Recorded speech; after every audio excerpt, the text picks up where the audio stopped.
Assombrado.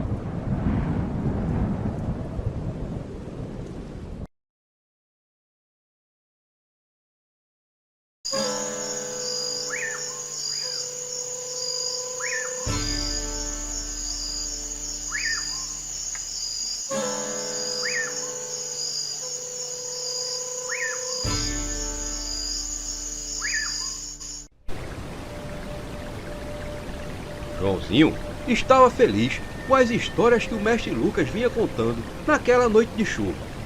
O preto velho, apesar de temeroso pelo pé d'água que caía lá fora, sentia-se mais feliz pelo café e a boa conversa com Dona Maria Santana e seu netinho Joãozinho. Mestre Lucas, conte uma história de assombração de quando o senhor era criança, pediu o menino. Sim, mas a história que eu vou contar hoje vai ser da primeira vez que eu vi um mal-assombro, disse mestre Lucas. O senhor já viu mal-assombro, mestre Lucas? Eu pensei que o senhor só soubesse contar a história de mal-assombro, falou Dona Maria Santana. Já vi muitas vezes, Dona Maria, mas esse que eu vou contar foi a primeira de todas, respondeu ele à velha, e assim começou a história. Quando era menino novo, gostava de andar solto nos sítios em redor do engenho Trindade. Me criei junto com a molecada do engenho, mas desde cedo eu tive que trabalhar no pesado. Pai trabalhava no engenho e eu cuidava do roçado. O serviço que eu mais gostava era quando mamãe mandava eu entregar as encomendas. Ela fazia cocada e doce de caju, e quando a entrega era longe demais, quem ia era eu, molecote, de uns 12 anos. Saía por essas estradas levando as encomendas da minha mãe. Eu chegaria feliz. Aquilo pra mim era a maior diversão. Até aquele dia em que eu me encontrei com o mal-assombro dos infernos. Já tinha ouvido falar muitas histórias de abusões da noite, contadas por meu avô ou por meu pai. Mas aquela vez foi a primeira que eu me vi frente a frente com um. Eu tinha ido fazer uma entrega de baciada de caju para uma dona lá do engenho Matapiruma, quando me deparei com essa macabra criatura. Eu tinha ido cedo naquele dia e nem mesmo era 3 da tarde quando eu estava chegando na casa da dona. Depois de feita a entrega, eu acabei foi perdendo tempo brincando com os meninos de lá. Quando eu vi, já era 6 da tarde e os outros meninos do engenho Matapiruma todos estavam indo para suas casas. Eu estava longe da minha e não tinha outra coisa para me fazer senão apressar o passo para chegar o mais cedo em casa. Na época de menino, nunca gostava de andar de noite pelas matas. Mãe já estava doidinha pela minha demora e eu não longe de casa. Apressei o passo pelas estradas de terra. Aquelas estradas só tinha movimentação de gente de manhã cedo ou depois das 2 da tarde, porque era a hora que os trabalhadores do engenho seguiam ou voltavam do serviço. Não era fácil achar alma viva andando por ali. Eu já tinha voltado até mais tarde, mas vinha com minha mãe e com meu pai. E na beira daquela estrada tinha um ponto que passava na frente de um velho cemitério. Era ali que eu mais tinha medo quando chegasse a hora de passar. Não era bem um campo santo mesmo, nem mesmo tinha muro. Era só um espaço feito para que não enterrasse ninguém em qualquer lugar. Ali, por muito tempo, só se enterrou gente que era de fora ou que não tivesse parente que reclamasse sua morte. E muito se falava naquele lugar de se ver visagem, vozes e até mesmo lobisomem. Passar por ali de noite era mesmo que pedir para se encontrar com o abusão. Pois devia ser bem às 7 horas da noite, quando eu dei passagem pela frente daquele cemitério. Já estava tudo escuro, e só o que iluminava o caminho era a lua cheia lá no alto. Na mata, aquela zoada dos diabos, de tudo quanto é bicho. Quando eu passava bem de frente à entrada do cemitério, um vento frio arrepiou foi tudo que é cabelo na minha cabeça.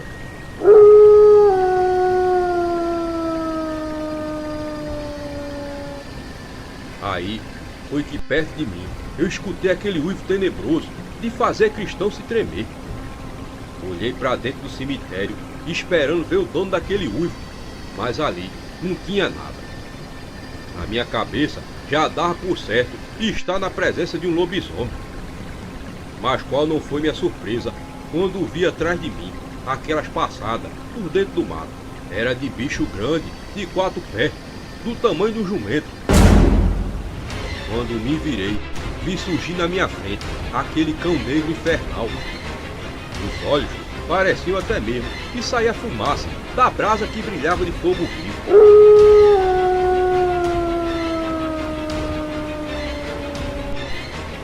O cão negro soltou outro uivo e me arrepiou todo espinhaço. Não tinha outro canto para correr, senão para dentro do cemitério, pois se caso corresse para a estrada, o cão logo ia me alcançar. Corri e o bicho desgraçado ficou lá parado.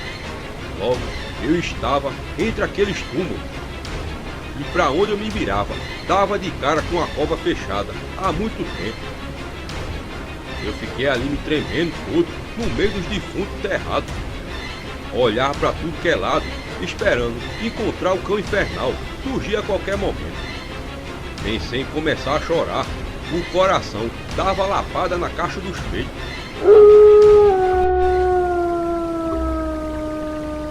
Lá de fora veio o uivo do cão, ainda mais assustador. Ele com certeza ainda estava no mesmo canto que tinha se deparado comigo. Me deu vontade de chorar, mas segurei de novo e comecei a andar para sair daquele cemitério. Imaginei que aquele ser macabro não podia ter passagem por aquele campo santo. Só que eu estava errado. Assim que andei uns 3 passos, ouvi o som das passadas do cão infernal a me seguir. Corri e logo saí do cemitério. Estava eu de novo na estrada, seguindo no rumo que meia hora depois daria em minha casa. Assim que olhei para trás, não vi mais a criatura e respirei aliviado. Mas foi quando eu dei o primeiro passo. Mal estava me acostumando com aquele alívio. Dentro da mata escutei aquele som de tropel que vinha justamente do meu lado. Assim que parei, o som também parou. Era ele de novo, o cão infernal, que dessa vez me olhava de dentro da mata escura.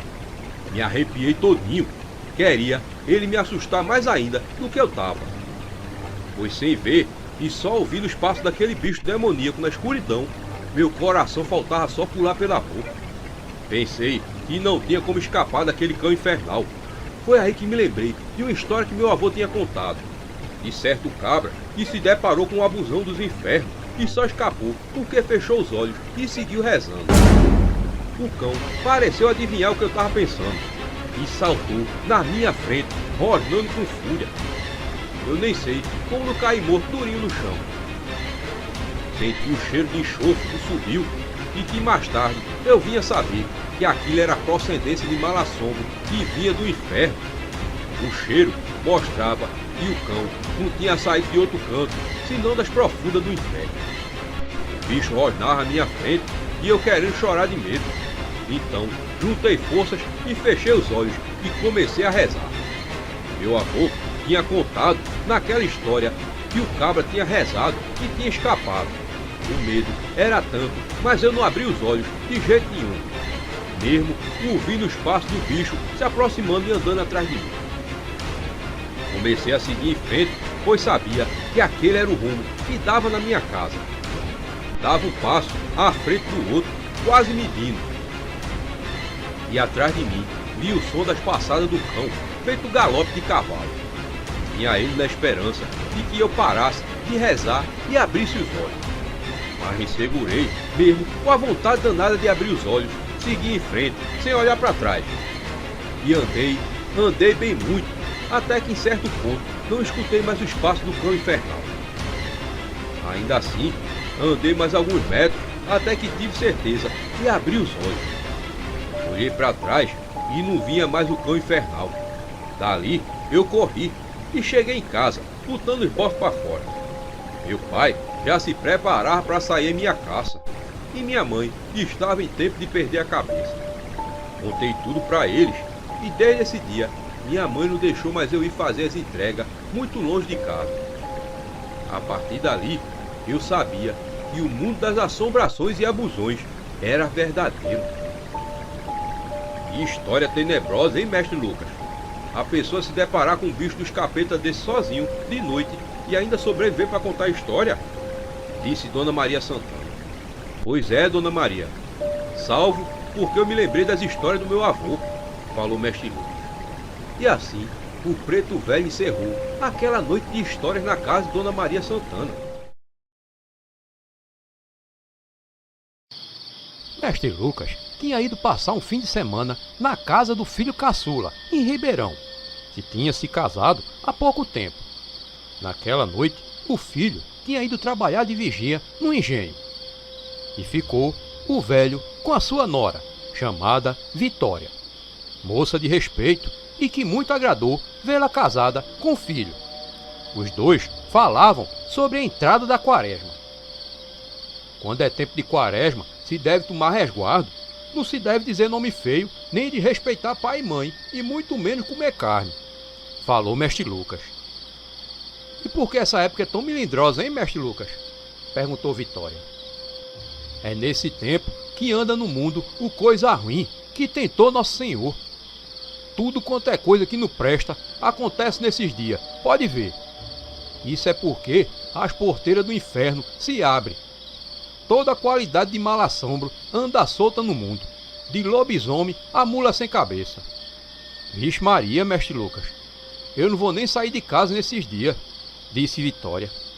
Carece não, dona Vitória, é só não andar pelo caminho errado, é evitar essas coisas que o mal não lhe vem. Mas teve um caso que o cabra quase foi obrigado a descumprir o resguardo da quaresma, disse mestre Lucas. Oxe, e como foi isso, mestre Lucas? Quis saber Vitória. Mestre Lucas tomou mais um gole de café e começou a contar uma história acontecida em tempo de quaresma. Era a história de um certo sujeito já falecido, mas que ele tinha conhecido ainda em vida. Se chamava Pedro. Pedro sempre foi um homem respeitador de quaresma. Quando chegava esse tempo, ele evitava de tudo que não se deve fazer. Como ele vivia num sítio longe do centro da cidade de Sirinhaém, vivia da caça e do roçado. E quando vinha chegando esse tempo de quaresma, ele já adiantava as coisas. Comprava uma sacola de peixe um mês antes, já para deixar preparado para a quaresma, para passar mais a família.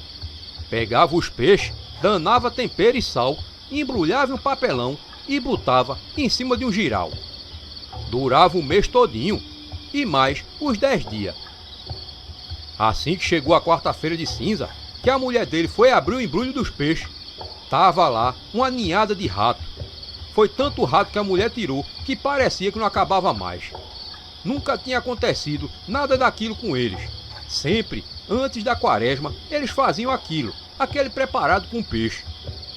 Mas naquela quaresma, as coisas não tinham ido nada bem. Tem problema não.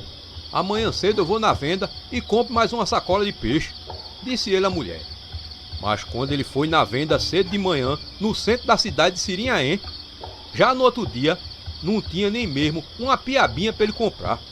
O peixeiro mandou ele voltar dali a 15 dias. E assim, Pedro e a família passaram 15 dias só comendo arroz e feijão puro, com bredo.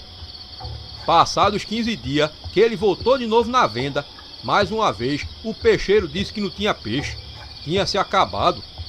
O vendedor falou que o peixe não estava dando nem para quem queria. Pedro voltou para casa e tentou conformar a família, mas nem ele mesmo aguentava mais comer aquele feijão e o arroz puro. O gosto da comida começava a aparecer de mato seco. Uma certa noite lá, Pedro se zangou e decidiu ir caçar. Sentia vontade de comer uma carne assada na manteiga, e foi só ele pensar nisso que até o gosto lhe veio na língua. A mulher até tentou impedir o marido que saísse de caçar em plena quaresma. Toda a minha vida eu respeitei a quaresma, mulher. Os santos hão de perdoar, mas não tem cristão que aguente só comer feijão e arroz puro, disse ele a ela. E assim chamou o filho mais velho, pegou seu cachorro Sansão e se meteu na noite na mata para caçar tatu. Era noite escura, sem lua no céu.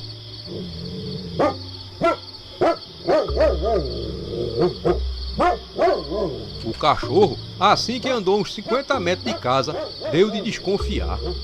E olhava para os cantos da mata e ficava rosnando. De repente, o menino parou. "Anda, menino!" gritou Pedro. Mas o menino não andou. Ficou parado feito quem quer escutar alguma coisa que vinha vindo da mata, logo atrás deles. "Que foi, menino?" perguntou o pai. "Eu escutei alguém vindo atrás de nós, pai", disse ele. Pedro voltou um pouco por onde tinha vindo e ficou de ouvidos atentos. "Quem tá aí? Se for caçador também pode se juntar a nós, que nós dividimos a caça no fim", gritou Pedro. E ficou parado um instante, tentando ouvir alguma zoada, depois que ninguém tinha respondido. "Tu tá ouvindo demais, menino. Tás ouvindo até o que não tem", disse ele ao filho. Mas quando ia se virar para voltar para seguir mata dentro, Sansão botou para rosnar de novo e latir na direção em que eles tinham vindo. "Que foi, Sansão?" perguntou ele ao cachorro. O animal respondia latindo, com mais raiva ainda. Nessa hora, Pedro sentiu o espinhaço gelar, se arrepiou todinho e sentiu que tinha alguém lhe observando ali na escuridão da mata. Ouviu, então, o som de mato seco se quebrando, feito as passadas de alguém no mato. O menino colocou o candeeiro na direção de onde vinha aquele som para ver se via alguém, mas ele não viu nada. Mas seu pai viu. Viu um vulto preto, feito uma sombra, que se escondia na mata. "Quem tá aí se escondendo?" perguntou ele todo assustado. "Vós Mercê tá perdido?" perguntou uma voz fantasmagórica. Pai e filho se arrepiaram na hora, e Sansão latia como se tivesse vendo o diabo. Afinal, pois os bichos têm dessas coisas, diz que eles veem aquilo que a gente não consegue ver. "Tamo não, senhor", respondeu Pedro rapidamente, ainda achando aquilo estranho. "Tem cuidado que essa mata é medonha para se perder", disse a voz, só que para espanto de pai e filho, dessa vez ela veio do outro lado oposto da mata. "Nós mora aqui perto", disse Pedro. "Cuidado para vós mercês não se perder. Essa mata é medonha para se perder gente", repetiu aquela voz. Pedro tentava entender aquilo. Naquela hora, nem se lembrava que andava na mata escura, em noite de quaresma. "Vós mercê é caçador?" perguntou ele curioso, com aquela voz. "Sou sim, senhor", respondeu de lá o outro.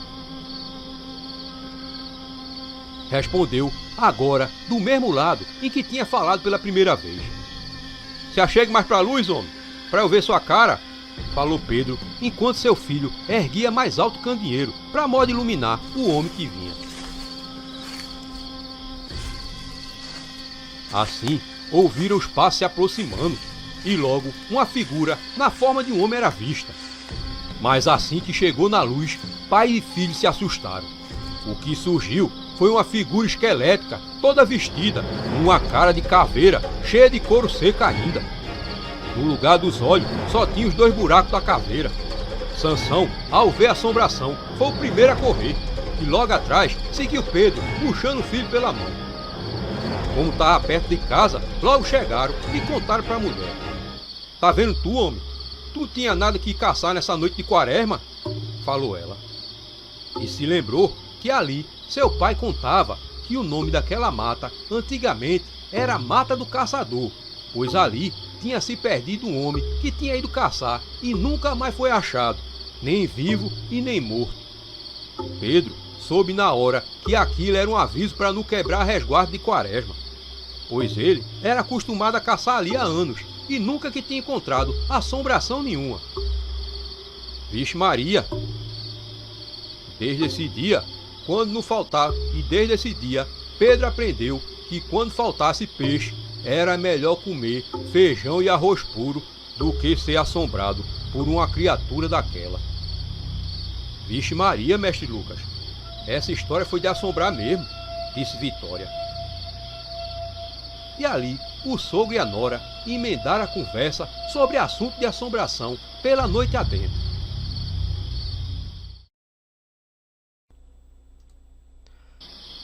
Mestre Lucas, É verdade que Zé Diquinha botou a casa dele abaixo do nada? Perguntou Valmir. Foi sim, seu moço. Não ficou pedra sobre pedra. Diz que a véaquinha sonhou que tinha um baú enterrado debaixo da casa. E desde que o filho dela ficou sabendo desse sonho, não sossegou enquanto não derrubou a casa. Falou mestre Lucas. Naquela noite, o contador de causa estava na casa do vizinho, Valmir e Marilene. Valmir era filho de Chico Preto, seu antigo companheiro de trabalho no Engenho Trindade, nos tempos de mocidade. O amigo tinha falecido há mais de 20 anos, mas a amizade com o filho dele tinha permanecido.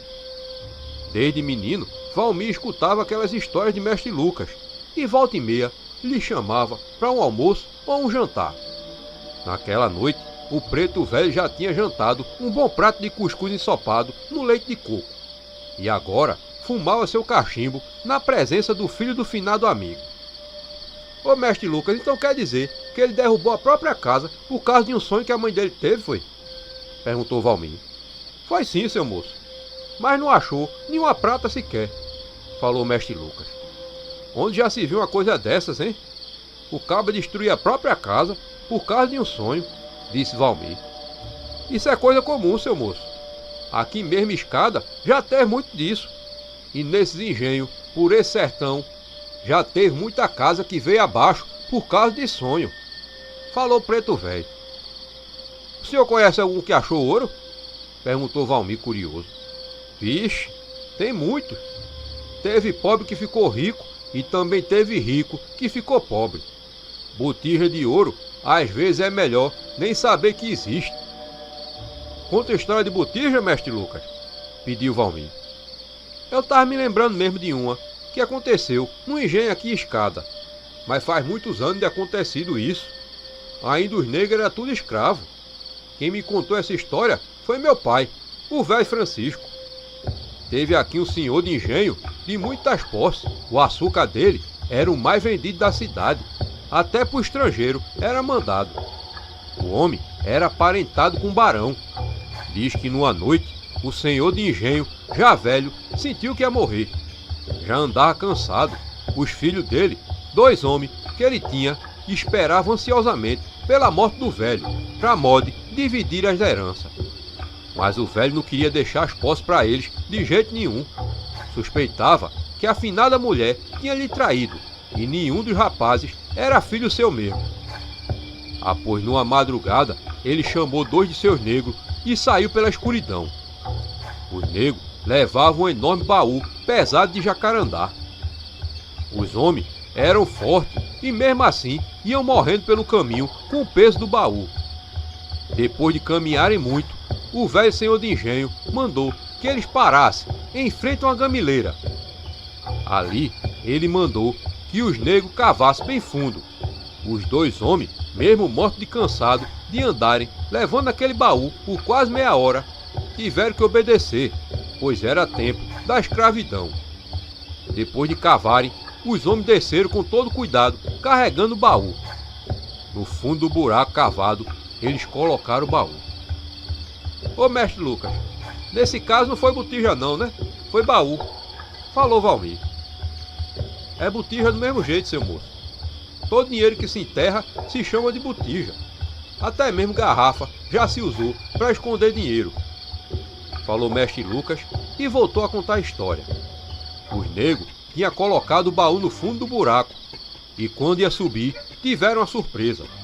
O velho senhor de engenho segurava uma garrucha. Os pobres homens imploraram por Nossa Senhora para não serem mortos, mas o malvado senhor de engenho matou eles ali mesmo. E o velho, usando a pouca força que tinha, jogou a terra de volta no buraco. Enterrava seu tesouro e seus 2 escravos ali, guardando para sempre o segredo. Então voltou para Casa Grande e ninguém ficou sabendo daquilo. Não demorou muito, o velho morreu, como tinha mesmo pressentido. Os filhos reviraram tudo e nada encontraram. Mandaram derrubar tijolo por tijolo da Casa Grande e até mesmo do engenho. Mas nenhuma prata ou joia foi encontrada. Só restou a eles vender as terras e os móveis. O baú ficou escondido com toda a riqueza do velho por muito tempo. Mas como é que se soube disso, mestre Lucas? O homem não morreu e os 2 escravos também? Valmir interrompeu a história com aquela dúvida. Tenha calma, moço. Agora que a história chegou no meio, disse o contador de causa e continuou. Muitos anos se passou desde o enterro do tesouro do senhor do engenho. Nas terras dele foi erguido um novo engenho, já depois da libertação dos negros. Lá morava um homem chamado Vicente. Ele morava numa casinha pobre, trabalhava cortando cana para um engenho novo, mas o dinheiro que pegava mal dava para ele e a mulher sobreviver. O pequeno roçado que tinha não dava nada. Vivia ele naquele aperreio. Era um homem necessitado, até que certa noite se acordou assustado. Na sua frente estava um homem negro de sua idade. Vicente pensou que era alguém que tinha entrado em sua casa para lhe matar. Depois pensou que fosse um sonho, mas quando olhou para o lado, sua mulher dormia tranquilamente. Foi aí que o homem falou: não tenha medo não, eu sou seu bisavô e tenho algo para lhe entregar. O fantasma do bisavô de Vicente veio lhe dizer onde estava enterrado o tesouro do antigo senhor do engenho, que tinha existido ali muito antes daquele novo. O bisavô de Vicente contou tudo o que tinha acontecido naquela noite e como o segredo tinha ficado guardado por muitos anos. Revelou também onde estava enterrado o baú do velho senhor de engenho. Está no meio do que hoje é uma estrada, mas o pé de gamileira que tinha ainda está lá, marcando o lugar. Tem que ser desenterrado depois da meia-noite. Vosmecê tem de ir sozinho e cavar tudo sozinho, trazer o tesouro sozinho e antes dos primeiros raios de sol. Vá pela estrada e só pare quando chegar na gamileira, avisou o fantasma. Dito isso, o homem sumiu dali na frente dos olhos de Vicente. Depois, ele teve a sensação de estar se acordando naquele mesmo instante. Terá sido um sonho? Se perguntou ele. Sonho ou não, ele não contou nada à mulher, e o dia todo passou com o pensamento no tesouro do velho. Muita coisa que o fantasma tinha lhe dito batia com o que ele tinha ouvido. Seu bisavô tinha sumido mesmo, sem dar notícias, ainda no tempo da escravidão. E ainda sabia da história do antigo engenho, que o dono ao morrer não tinha deixado nada de herança aos filhos. E sozinho, pensando, o homem decidiu que ia mesmo, naquela noite, em busca da botija enterrada. Quando chegou do trabalho, quase nada falou com a mulher, nem mesmo jantou, de tão agoniado que estava na espera da hora de buscar o tesouro. Depois que a mulher dormiu, ainda penou para dar a hora. Perto da meia-noite, Vicente saiu e seguiu para o rumo da estrada. Ele sabia exatamente onde ficava aquela gamileira. Enquanto ia pela estrada, Vicente sentiu que alguém lhe seguia pela mata. Imaginou que fosse seu bisavô para lhe ajudar em alguma coisa no desenterro daquele baú. Mas quando se aproximava da gamileira, ele ouviu passos atrás dele. Não quis olhar para trás, mas aí veio uma voz terrível dizendo assim: "Tu quer o que aqui?" Vicente se lembrou de que seu bisavô tinha lhe dito para não parar até chegar na gamileira. O homem continuou seguindo e atrás dele ouvia aquela voz e os passos. Devia ser bem a alma do velho senhor do engenho, que não queria que ele descobrisse o tesouro. "O que tem aqui é meu e de mais ninguém", disse a voz. Vicente ouviu aquilo e seguiu com o coração em ponto de sair pela boca. "Pare, deixe meu ouro e minhas joias", gritava a voz. Foi quando Vicente viu a gamileira e assim que se aproximou, os passos sumiram. O homem olhou para trás e nada viu. Tudo era silêncio ali, em frente àquela árvore. Ele então pegou a pá e começou a cavar. Cavou e cavou muito. Até mesmo chegou a pensar que tudo fosse só um sonho e ilusão. Muito tempo depois, a pá bateu em algo de metal. Era o baú. Com mais pressa, ele cavou e encontrou ossos de gente. Era de seu avô ou do outro morto. Vicente conseguiu desenterrar o baú. Com a pá, quebrou o cadeado e quando abriu, viu muitas patacas de prata e ouro de todas as formas, colar, moeda, anéis, fora outras pedras brilhantes e barra de prata. O resto era de papéis e livros. Vicente pegou um monte de coisa e pôs no saco de pano que tinha levado. Mas quando subiu do buraco, pensou que podia levar mais um pouco. Então ele desceu de novo e começou a arrumar tudo, de modo que pudesse carregar mais coisa. O saco já estava todo estufado, mas dava para ele carregar nas costas, apesar do peso. Foi quando viu que o dia começava a clarear. Com esforço, subiu com a sacola e já estava na estrada. Apressou o passo, carregando aquele peso. Quando finalmente chegou em casa, chegou gritando e avisando a mulher: "Acorda, mulher! Acorda!" A mulher, assustada, correu ao encontro do marido e viu ele abrindo o saco. "Nós tá rico, mulher! Tá rico!" gritava ele de alegria. Mas quando abriu o saco, o que tinha dentro era só terra e carvão. Ele ainda virou tudo no chão, mas não tinha nenhuma prata sequer.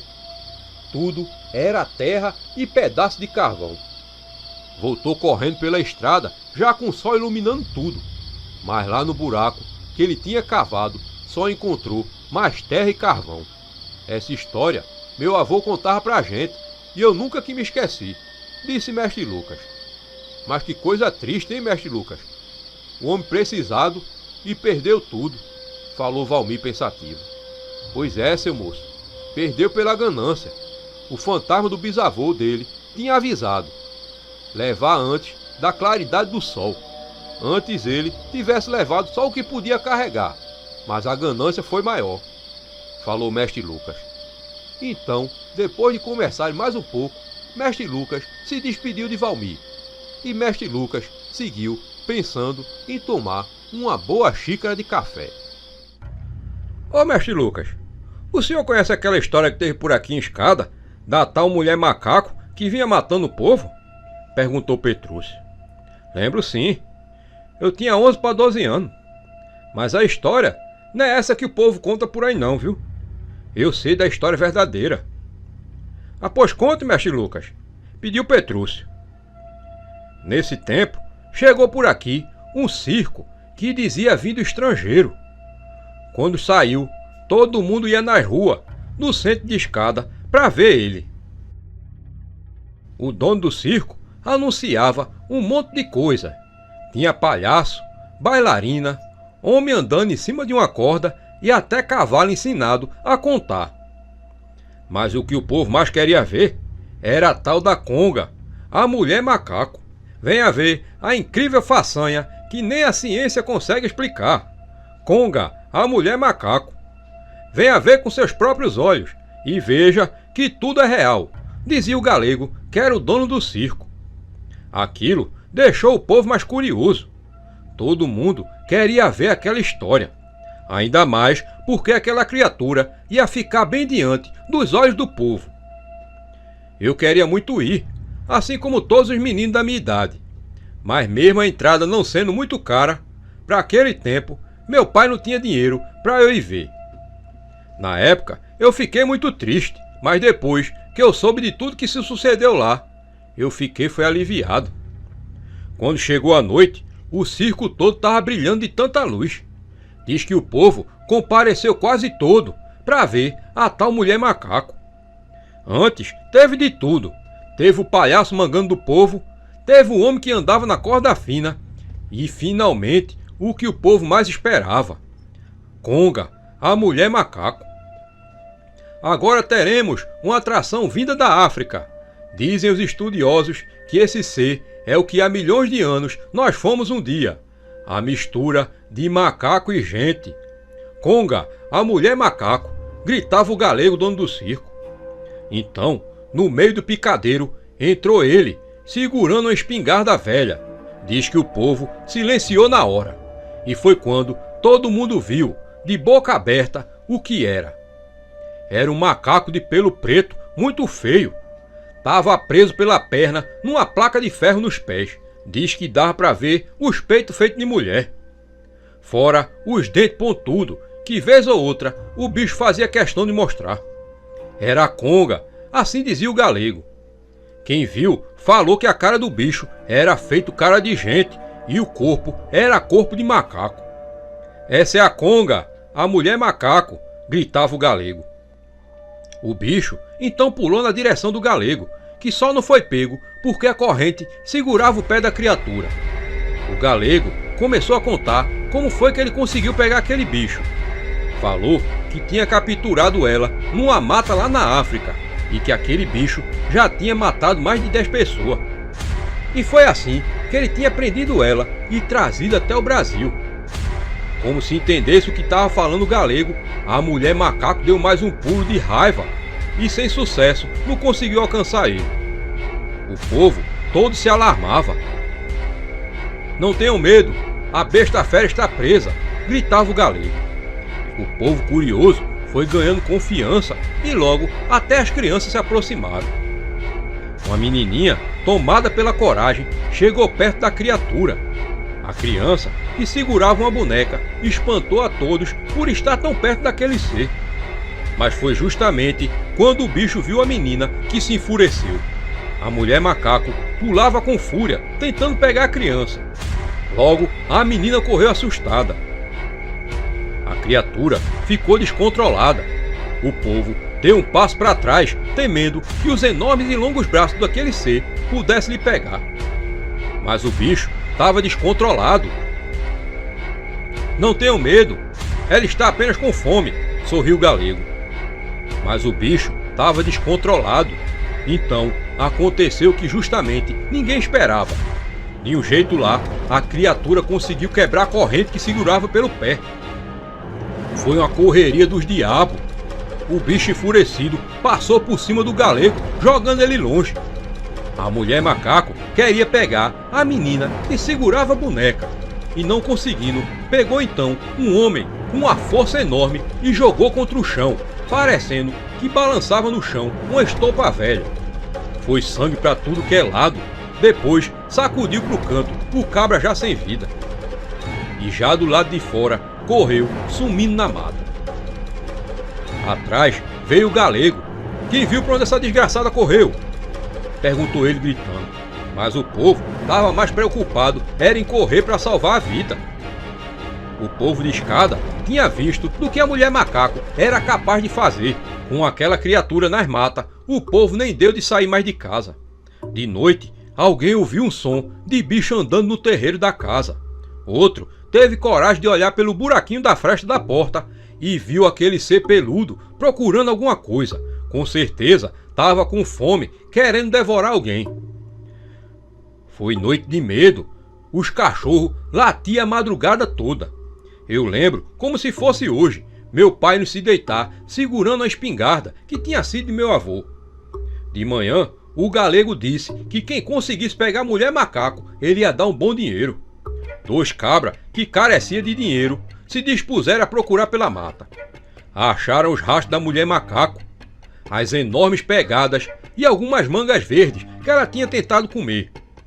Tudo perto das casas e sítios. Quando anoiteceu, eles seguiram os rastros. Os 2 estavam armados e decidiram se separar, pois aquela criatura estava bem à frente deles, escondida. Um dos homens chegou mais perto da mulher macaco e, para sua surpresa, o bicho pegou pelo braço, o arremessando com força contra uma árvore. Na hora do medo, o outro cabra atirou e foi assim que deu sinal para o povo que estava se travando uma luta dentro da mata. O outro cabra viu a companheira de caçada se retorcendo no chão. Foi nessa hora que sentiu uma cipuada forte que o levou até um tronco de árvore.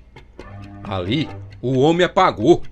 O galego, que também estava procurando pela criatura, estava armado e segurava uma caixa e um cacho de banana. Ele parou na boca da mata, colocou a caixa no chão e as bananas em frente e começou a gritar. "Conga, vem aqui!" gritava ele. De longe, alguns corajosos, nas portas, observavam tudo. Após meia hora, chamando pela mulher macaco, o povo viu aparecer de dentro da mata aquele ser peludo. Muita gente entrou e ficou olhando pela brechinha da janela. Era ela mesmo, a mulher macaco. O ser veio logo na direção das coisas que o galego tinha posto no chão. Mas a criatura foi logo na caixa, e assim que pegou e abriu, ela ficou parada. O galego aproveitou para laçar a criatura com uma enorme corrente de ferro que estava presa a um tronco de árvore. Mas foi quando a conga, tomada de nova fúria, puxou a corrente e junto veio o galego, que caiu no chão. A mulher macaco, então com as duas mãos, golpeou a cabeça do homem que estava deitado. A cabeça do galego ficou parecendo uma melancia quando estoura no chão. Nessa hora veio aquela chuva de tiro, era tiro para tudo que é lado. Os tiros vinham do delegado e um soldado de polícia que de longe assistia a tudo. Logo, a mulher macaco estava morta no chão. Mas foi só assim que tudo se esclareceu. Quando o povo chegou perto, viu que na caixa tinha um filhote da criatura. O bicho estava morto fazia tempo, pois já fedia e estava quase virando esqueleto.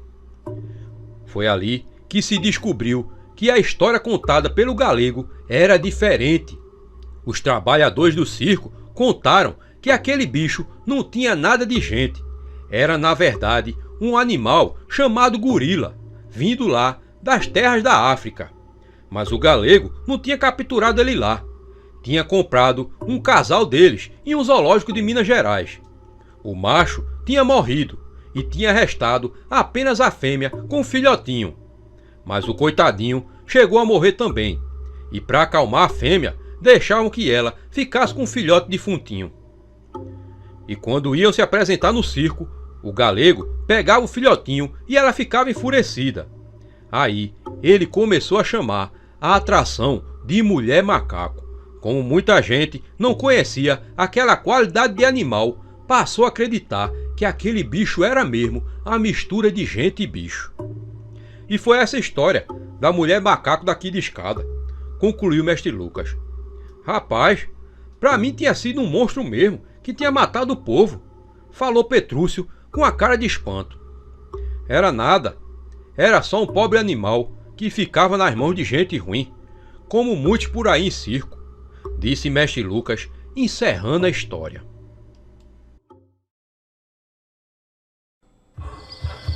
Ô mestre Lucas, o senhor se lembra do filho de seu Bé, de Zezinho? Perguntou seu Zemar. Os dois velhos conversavam enquanto tomavam um cafezinho naquele fim de noite.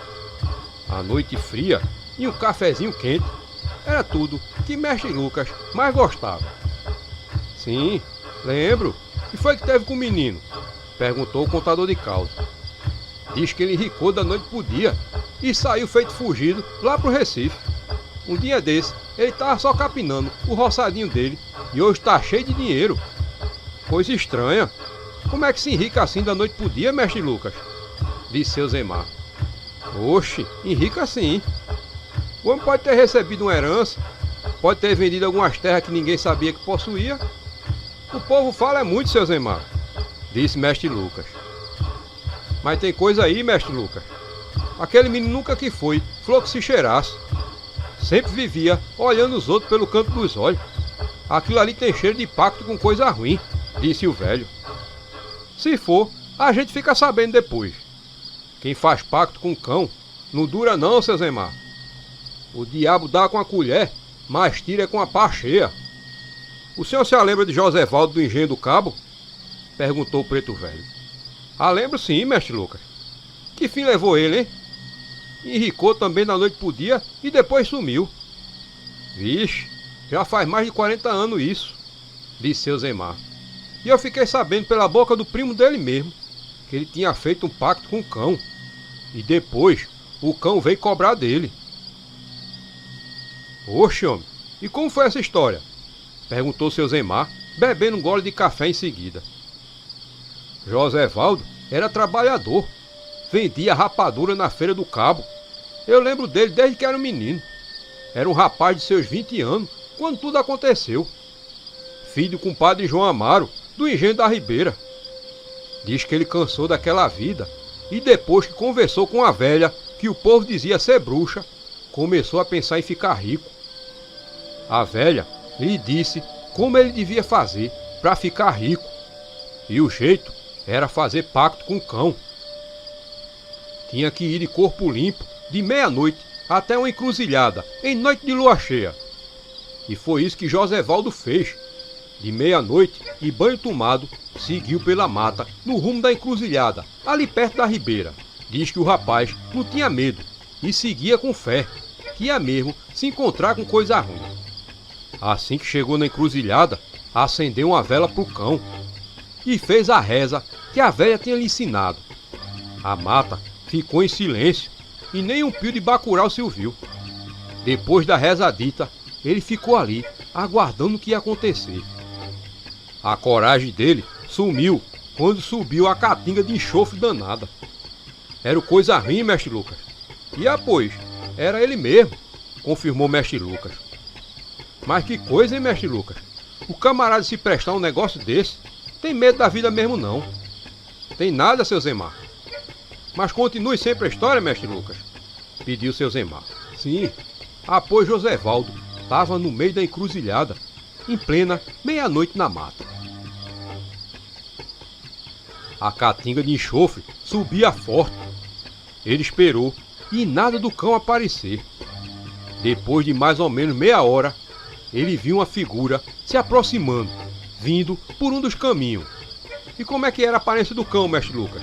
Perguntou seu Zemar. O cão pode assumir qualquer forma. A forma verdadeira dele é um homem vermelhão, com um chifre e com um garfão. Mas ele pode vir também como bode preto, feito um velho e até mesmo em forma de mulher vistosa. O povo tem visto até mesmo o cão em forma de criança. Mas em todos, ele nunca que sai perfeito. Dona Maria da Vargem mesmo diz que estava rezando quando viu aparecer um anjo bem bonito na sua frente. Mas quando ela olhou para os pés dele, viu que tinha 2 pés feitos de pato. Era o cão que se disfarçava de anjo para modo enganar ela. Mas dessa vez que o cão apareceu para Josévaldo, ele veio na forma de um velho branco e coxo. Ele chegou para perto de Josévaldo, arrastando de uma perna, e disse assim mesmo para ele: Tu me chamou para quê, seu cabra? E Josévaldo lhe disse que queria ser rico e casar com a moça mais bonita de Cabo de Santo Agostinho. O cão não pestanejou um minuto sequer. Olhou ele nos olhos e disse assim: E o que vós mercê vai me dar de volta? Oxe, e o que ele ia dar? O diabo nada mais quer do homem, senão sua alma. Pois foi isso mesmo que Josévaldo lhe ofereceu em troca. O cão deu mesmo tudo isso a ele, falou mestre Lucas. E como foi, mestre Lucas? Ele fez o dinheiro aparecer do nada, foi? Quis saber, seu Zemar. O cão sabe onde esconde muito dinheiro, seu Zemar. Ele levou Josévaldo até onde tinha uma botija enterrada. E da noite pro dia, Josévaldo não era mais um pobre. Tratou de comprar mais terra e até mesmo um alambique ele montou. Eu lembro disso, mestre Lucas. Foi um negócio muito estranho mesmo, viu? Até a cachaça que ele vendia eu tomei. E digo pro senhor que foi a melhor que eu já tomei na minha vida, confirmou seu Zemar. Isso mesmo. E até em usina de cana se falava que Josévaldo ia montar nas terras dele. E outra coisa, para um homem de dinheiro não foi difícil achar moça bonita. Um monte de moça corria atrás dele. E em pouco tempo, Josévaldo já estava de aliança no dedo, casado, e a mulher esperando o primeiro molequinho. O povo desconfiava dele, mas nunca se soube mesmo como ele tinha enricado. Só mais tarde as desconfianças iam ser confirmadas. O cão, seu Zemar, dá de tudo do bom. Mas quando ele vem cobrar, a ré bordosa é grande. E certa noite, ele dormia tranquilo em seu quarto, quando sentiu de novo aquela caatinga de enxofre, infestando tudo. Era o cão que se fazia presente de novo. Josévaldo se estremeceu todo. O cão pode levar 100 anos, ou até mesmo um dia, mas pode ter certeza que ele vem cobrar. Ele queria porque queria levar a alma de Josévaldo. O problema é que quem faz o pacto com o cão nunca pensa no depois. O sujeito só quer saber do agora, do que vai receber, e nunca de quando o cão vem cobrar. Aí, quando coisa ruim vem, já é tarde. E foi da escuridão do quarto que Josevaldo viu aparecer 2 olhos de fogo. Ele olhou para a mulher e viu que ela dormia tranquilamente. Naquela hora, ele temeu por ela e pelo filho que estava para nascer. Da escuridão, ele escutou aquela voz. Eu vim buscar o que vós mercê me prometeu, disse ele, sem sair da escuridão. Josevaldo só via os 2 olhos de fogo do demo. A mulher continuava a dormir. Mas Josevaldo queria desfazer o pacto. Tinha gostado daquela nova vida. Amava a mulher e amava já o bacurim que estava para nascer. Era tudo que ele mais queria na vida.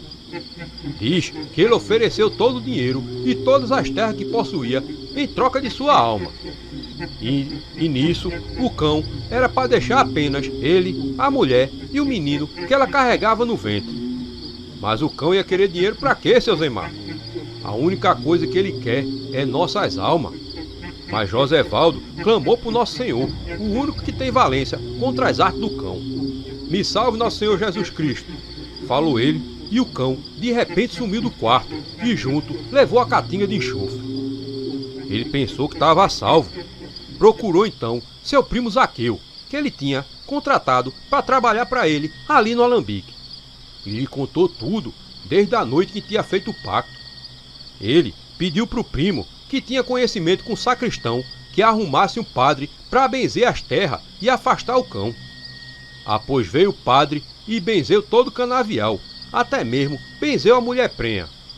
Parecia mesmo que tudo estava indo bem de novo. Até mesmo ele tinha se esquecido do pacto que tinha feito com o cão. Mas só o cão mesmo para sair perdendo, hein, mestre Lucas? Sai nada, seu Zemar. Chegou o dia do bacurim dele nascer. A mulher sentia a dor do parto. Josevaldo mandou chamar a melhor parteira do cabo. O homem ficou esperando do lado de fora da casa enquanto a parteira fazia seu serviço. Foi aí que a parteira surgiu toda ensanguentada. A mulher só tinha notícia ruim para contar para Josevaldo. Contou que a mulher não tinha resistido. E quando ele perguntou pelo filho, veio outra coisa ruim. Vixe Maria, o que se sucedeu com o bacurim, mestre Lucas? Perguntou seu Zemar aflito. Oxe, seu Zemar, nem teve filho nenhum. O que a parteira fez foi o parto de um bolo de carne podre. Josevaldo desmaiou na hora em que soube do que tinha acontecido. E foi seu primo Zaqueu que tratou de enterrar a mulher do primo, que teve tudo nos conforme como manda a religião. Mas o cão não tinha cessado. Quando ele vem para cobrar, ele não sossega até levar aquilo que ele quer. Depois disso, veio uma praga dos diabos de broca, que estragou e comeu todo o canavial dele. Chegou até um tempo que nem uma cana para chupar nas terras dele tinha. Acabou tendo que vender o alambique e também as terras. O dinheiro daquelas vendas que tinha sido feita a preço de banana acabou torrando tudo em dívidas que tinha deixado aberto com outros negociantes. Então foi assim que ele acabou sem dinheiro de novo, mestre Lucas? Falou seu Zemar, finalmente entendendo algo que por mais de 40 anos tinha ficado na dúvida. Acabou assim mesmo, seu Zemar.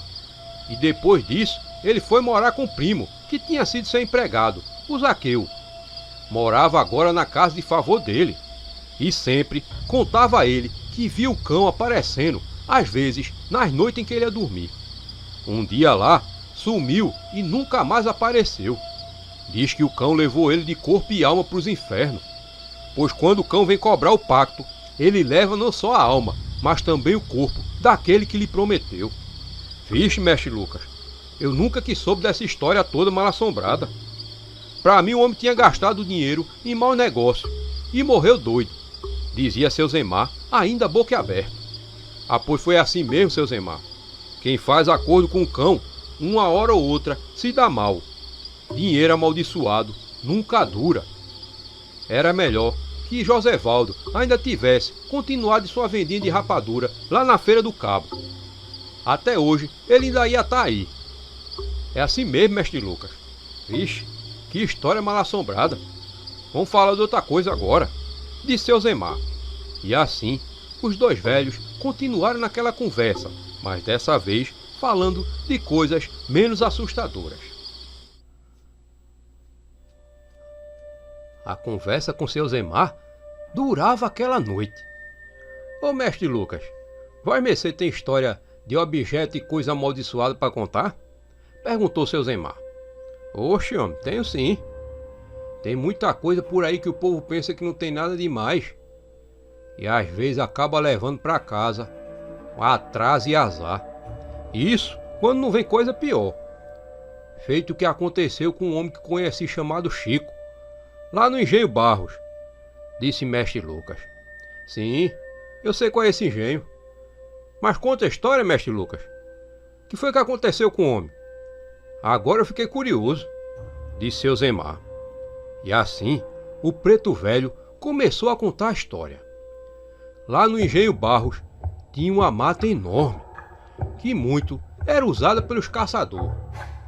Era a mata de se perder de vista. O senhor de engenho tinha recebido aquelas terras ainda de seus antepassados, vindo lá de Portugal. Ali tinha todo tipo de bicho para caça. E quando o Chico queria caçar, era ali mesmo que ele ia. Ele não vivia de caça, pois trabalhava como caldeireiro no Engenho Barros. Caça para ele só quando queria comer algo diferente. E naquela tarde de domingo, ele saiu para caçar caitito. Tinha combinado de ir com um amigo, mas ele não pôde ir, mal de cuidar da sogra que havia ficado doente. Ia sozinho mesmo. Queria comer carne de caitito. Pois é, uma das carnes mais saborosas. Caitito é o bicho mais difícil de caçar, pois são muito ariscos e qualquer coisa eles atacam em bando. E assim ele foi seguindo pela mata. Caçava ali desde molecote. Ali seu pai também tinha caçado e lhe ensinou tudo sobre caça. Mas os caititos se escondem e só se acha eles nas matas mais fechadas. Por isso ele ia cada vez mais se aprofundando. De repente ele chegou numa vereda no meio da mata. Era um caminho mesmo, com mato crescido por alguns trechos. De primeira pensou que fosse algum caminho feito por bicho e seguiu por ele. Mas quanto mais seguia por ele, percebia que era um caminho perfeito. Perfeito demais para ter sido feito por bicho. De repente, chegou ao final dele.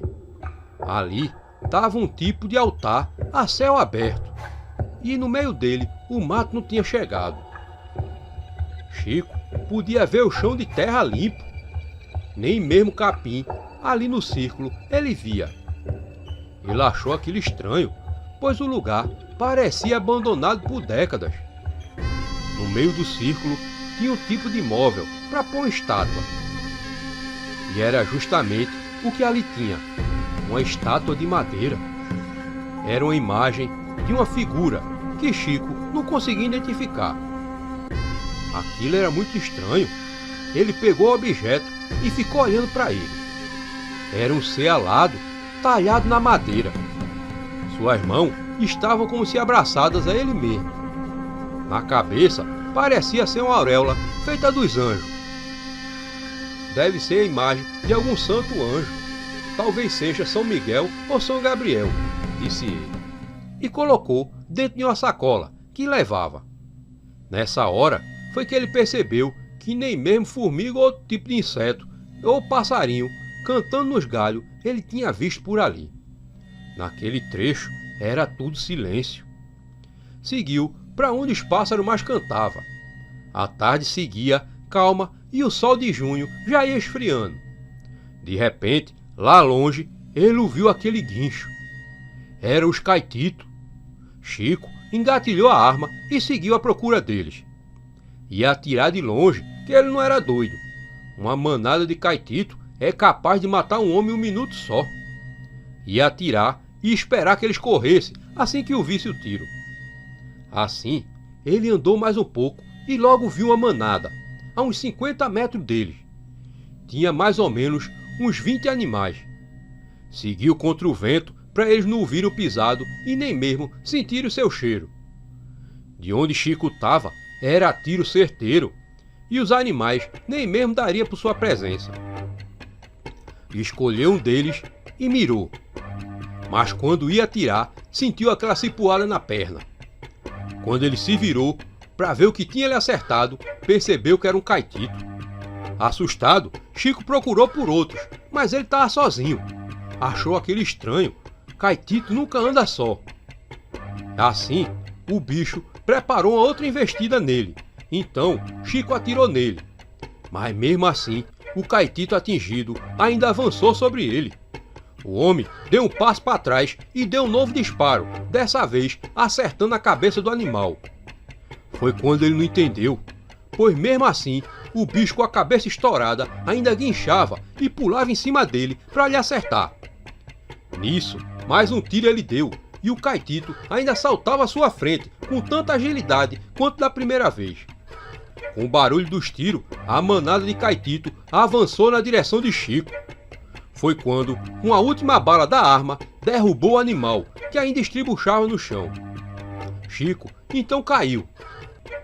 Só então ele sentiu a dor na perna.